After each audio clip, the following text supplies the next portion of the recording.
So coming to our last team, but not the least, Pakistan, where India start their World Cup campaign with Pakistan, which is going to be a crunch game. Everybody's looking forward for it. So Sharadha, what chances do you give them? Is their rank number 8 a fair state of where they are, or is it too harsh for them to be in rank 8? First of all, Pakistan. Some great things for Pakistani women's cricket is that Bisma Maroof is back. The captain who has led her team in World Cups previously, she was on a maternity break. Her presence in this side would add a lot of value, and we have Nida Dar as well, who has now had the experience of playing in the Women's Big Bash League. I'm sure she would have learned a lot from that. And Alia Riaz is, someone at the number 5 and number 6 spot. I know she has really worked upon her power hitting abilities. She finished off that game, in the warm up today against New Zealand. So Alia Riaz, she can be handy with those military medium pace, but with the bat, she is someone whom we can look up to finish games. And the other all-rounder, Fatima Sana, she's considered as one of the best upcoming talents in Pakistan cricket right now.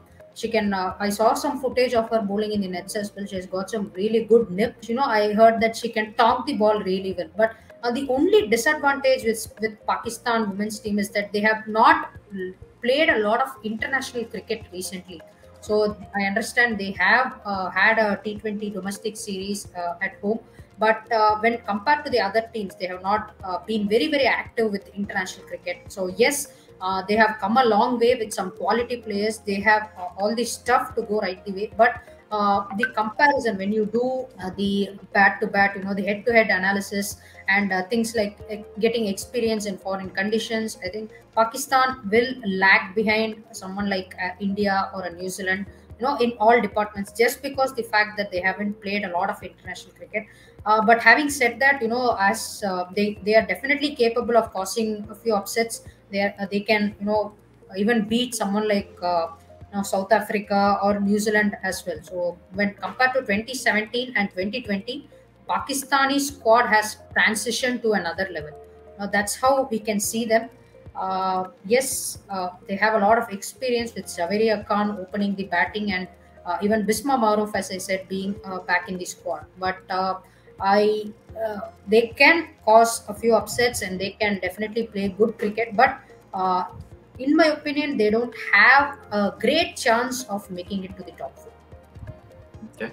And Julie, do you give outside chance? Like, if you have to give outside chance to any of the team outside of the top 4, you've said, will Pakistan fall under that to make it to the top 4? Not really. Maybe I would give it to someone like West Indies, for that matter. But yes, Pakistan is looks to be a good side on paper, at least. Of course, with Bisma Maroof returning from a maternity leave, captaining the side. And of course, she has Zaveria Khan also, who has been the former captain of Pakistan. So definitely she can take some leaf out of her Zaveria Khan's book as well. Also, they have good players in Nida Dar, who is of course an experienced campaigner. She's a good middle order bat and a good off spinner. And today what we saw in the warm-up game against New Zealand, so Pakistan beating New Zealand, so it was amazing to watch that they are putting up a strong fight. Nida Dar, of course, contributing with a good half century. Also, they have the likes of Dina Baig, who will definitely, I think, open the bowling for Pakistan. So that will be the key for Pakistan going into the World Cup.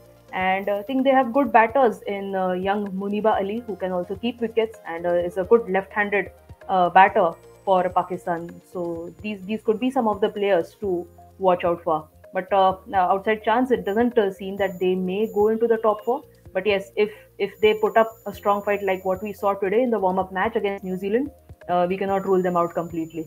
As usual, India-Pakistan game creates a lot of attention. Both the teams have a lot of passion when they play each other, and it would be interesting. Hopefully, India wins and we go through pretty well. And same thing, Pakistan both the teams want to start pretty well in the tournament, so it will be a crucial game for both the teams.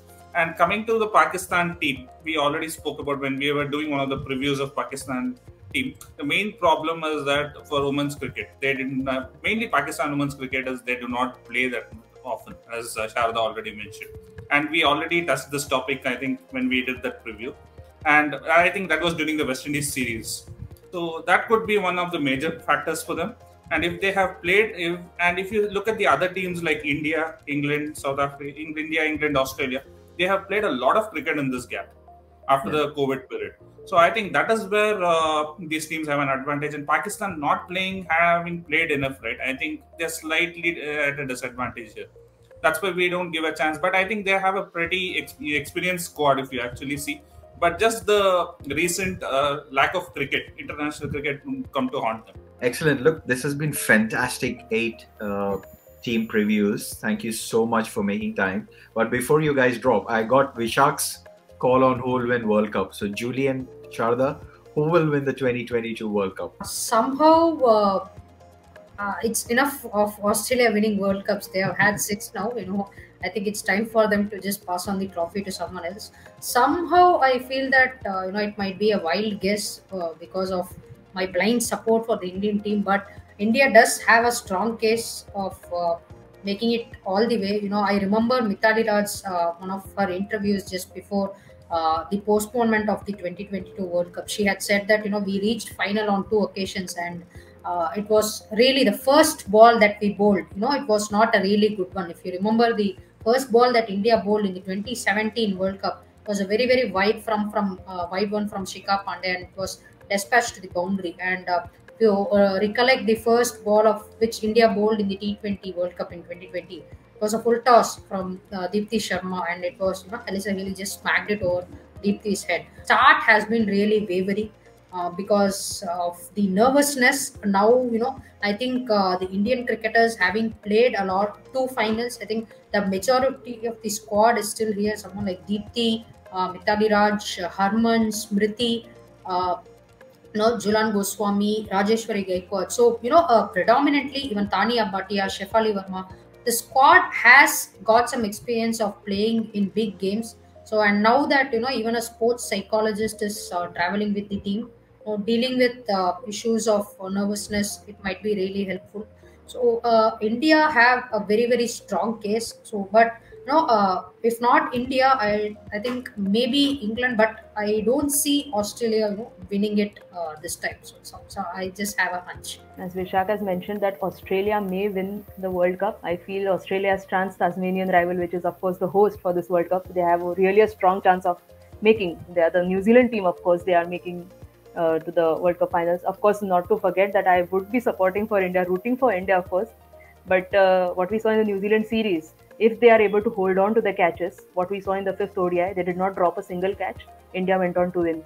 So simple formula for India, catches win matches. So if India holds on to the catches, they'll definitely win the World Cup. But if not, I feel New Zealand is going to make it. Thank you so much. We really enjoyed. And Suman, I think just like Sachin wrapped up his career with the World Cup, right? It would be nice if Mithali Raj also wraps up her career with the World Cup with the kind of service she's done to Indian cricket.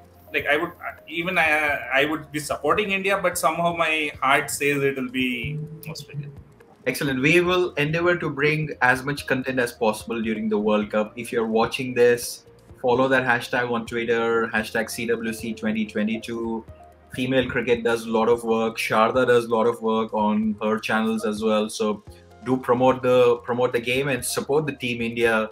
I'm sure you can carve out some time to watch the games, and starting with India and Pakistan. Julie, thank you so much for making time. Sharadha, as usual, fantastic insights. Really appreciate. Vishak, the concussion's up. Thanks for making time and enjoy the World Cup. Thank you so much, Suman. Thanks everyone. Thank you for having us.